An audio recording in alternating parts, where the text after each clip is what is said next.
This was by far the entire roster overhaul of a lifetime, bro. I mean, this roster was completely flipped on side of itself, reversed, let go, ring around a rosy, kicked in the butt, and wow, we are here now. Can you believe what the Fever just did? They completely gutted their roster since opening night, replacing 66% of their entire team. What could possibly drive a franchise to make such a dramatic overhaul? Only 5 players survived this transformation.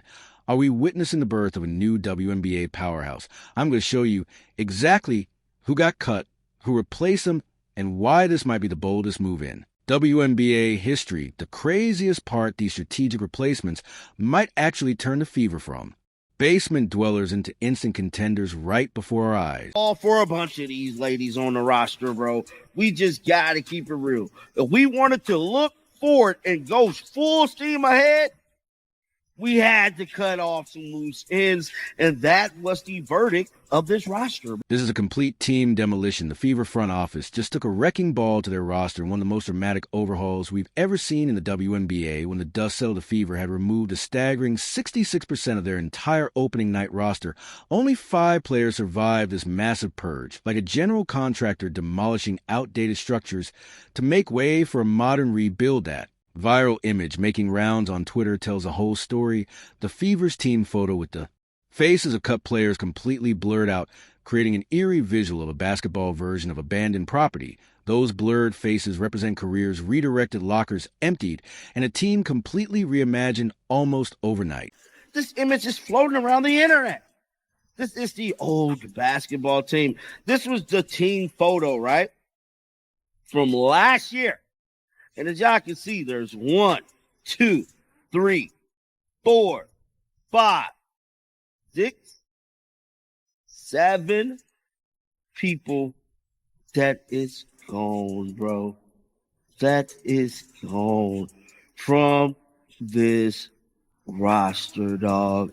And my casualties of this roster demolition include serious talent Melissa Smith gone, KDL Sampson cut, Christy Wallace, Celeste Taylor, Erica, Wheeler Grace Berger. All of them shown the door. These weren't just end-of-bench players. These were contributors, some of them key pieces that fans thought would be part of the team's future. What's wild is that this extreme makeover extends beyond the Fever. Look around the league, and you'll see similar patterns. In New York Liberty only kept 2 players from their opening night ride roster. The Phoenix Mercury, same story, just 2 survivors.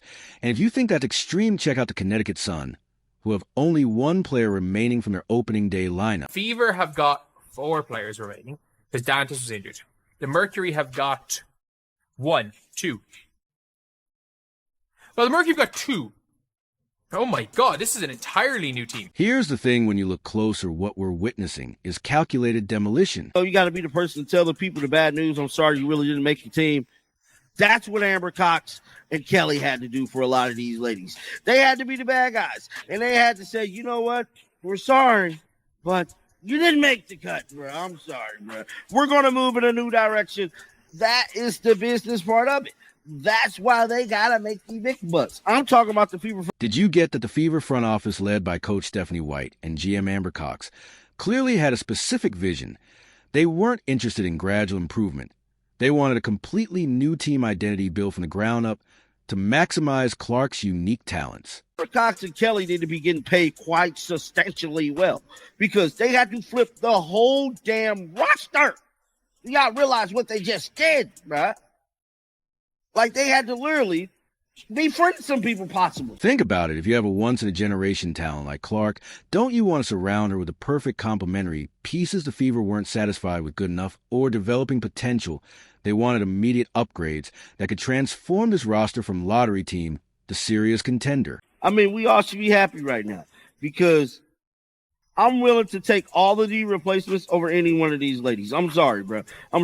Like, they just didn't have it. Like, y'all ain't got it. The Fever weren't just cutting players randomly. They were protecting their core foundation at all costs. When the dust settled, just 4 players remained standing. What did these survivors have that everyone else lacked? The chemistry between 2 of them might be the biggest clue to Indiana's entire strategy. So, of the 12 players on the score sheet for opening night, there are 4 remaining. Kelsey Mitchell's survival reveals everything about the Fever's master plan. After the Olympic break, Mitchell became absolutely essential to the team's success, averaging over 17 points per game during their playoff push. Mitchell displayed remarkable chemistry with Caitlin Clark. When these two shared the court, basketball poetry unfolded before our eyes, the kind of partnership that could define this franchise for years. Could you imagine the backlash if the Fever had cut Mitchell? This would have been basketball malpractice. Her scoring ability, combined with her willingness to adapt alongside Clark, made her untouchable in management's eyes. Mitchell wasn't just retained, she was protected as a cornerstone of their new identity. Aaliyah Boston, the first overall pick from 2023, secured her spot from the start. Boston's value goes beyond her current production. She hasn't even hit her ceiling yet. The front office clearly believes she can develop into an all-star caliber center, providing the dominant inside presence that perfectly balances Clark's perimeter brilliance. Olympic break, Lexi Hull was getting DNPs. Now here's where things get really interesting. Lexi Hull on paper, cutting Hull seemed like the obvious move. Her stats didn't jump off the page, and many fans were surprised when she survived a roster apocalypse. Why keep her? Because Coach White and GM Cox saw what happens when the cameras aren't focused on the ball. Hull brings defensive intensity and handles all those unglamorous tasks championship teams need, setting screens, diving for loose balls, making the extra rotation on defense. Contributions that don't make highlight reels, but prove exactly what the Fever needed in their supporting cast. Saxton kind of made sense. They had to get rid of her. And Alyssa Smith. The Fever's approach prioritized fit over raw numbers. Coach Stephanie White and GM Amber Cox weren't just asking who are our best players, they asked who fits the mentality and play style we need around Caitlin Clark. They sought players who would thrive in an up-tempo system, who possessed high basketball IQs, and who understood their roles. Without needing the spotlight, these 5 survivors formed carefully selected pieces of a basketball puzzle. Each brings something unique that fits perfectly into the identity the Fever are building, creating a team where everyone knows their role and embraces it within a carefully constructed basketball ecosystem designed to maximize collective strengths. No redundancies, no square pegs and round holes, just a foundation built to last. So, yeah, it's a completely new team. And if you're looking at the team is so much better. That carefully constructed ecosystem was just a foundation. Now it was time to add the championship caliber pieces. Can a team really improve by replacing 66% of its roster? The Fever's position-by-position upgrades are so dramatic that what looked like chaos to fans might actually have been the most strategic rebuild the WNBA has seen in years. Mitchell is still Kelsey Mitchell. Natasha Howard versus Alyssa Smith. Natasha Howard's so much better. Let's start with what might be the most impactful addition, Natasha Howard. Howard brings 3 championship rings to Indianapolis, along with a Defensive Player of the Year award. Her ability to stretch the floor as a big while providing elite rim protection is exactly what the Fever needed. We're talking about someone who averaged 13 for 0.6, 8 rebounds, and over a block per game last season. A massive talent upgrade that transforms the front court, like adding the perfect cornerstone to a foundation. Versus Katie Lou Samuelson, Sophie Cunningham is a lot better. Replace Alyssa Smith and replace Christy Wallace. It's all that it looked like they were doing, and it was like it really was a good one. Replace Alyssa Smith and replace Christy Wallace. That's all. It's all that it looked like they were doing, and it was it really was a good one. Diana Boner might be the masterstroke of the entire roster. Rebuild, the Fever acquired a 4-time All-Star who still averaged 17, 4 points and 6 rebounds last season at age 36. But the stats don't tell the whole story. Boner creates her own shot in clutch moments, and with 2 WNBA championships, her leadership changes the locker room dynamic, the final puzzle piece that completes the championship picture. Have you noticed a pattern? Every addition addresses a specific weakness.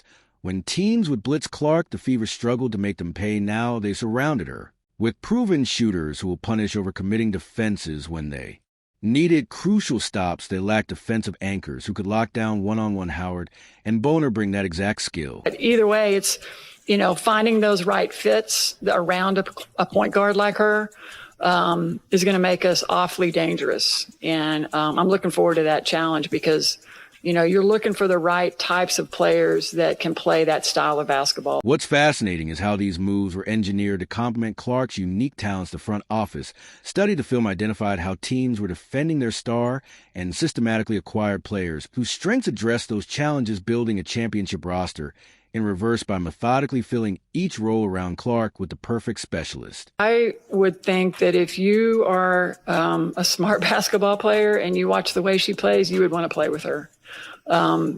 She, much like Tyrese Halliburton, she gets you the ball in places that you didn't even know you were open, because she passes to space. She finds openings and ways to free up other players. So, I look at just really how her and Kelsey work together and the efficiency of the offense because of the way that she plays the game. And I would think that would be a big draw. I plan on, I think it's an easy picture to paint. So what we're witnessing with the Fever isn't just a roster shuffle. It's a complete basketball metamorphosis that could redefine this franchise's future. Fan reactions on social media tell the story shock mixed with genuine optimism, as people recognize the strategic vision history actually supports this approach. Teams like the Phoenix Mercury and Minnesota Lynx executed similar overhauls and immediately transformed. I thought the Fever losing all their players is one thing, but it's like the Sun are a brand new team. The Mercury are literally a brand new team. Like, even from the Fever in 2023, they still have 3 players from that roster. 2022, they still got 2 players from that roster. Clip 17. Coach White and GM Cox are architects with purpose, studying the blueprint of past WNBA success stories. Like master chess players, they're sacrificing pieces now to secure a championship position. Later, the Fever aren't simply building around their star, they're establishing a winning culture from the ground up. Indiana fans take notice. This bold restructure, ING, could be the opening chapter of a championship story unfolding before our eyes. To think that this team won 20 games with that opening schedule and size as a head coach this season, this upgrade roster, new, very good head coach, they should win 30 games. They should win 30 games easy, bro. They should win 30 games easy. So what we're witnessing with the Fever isn't just a roster shuffle.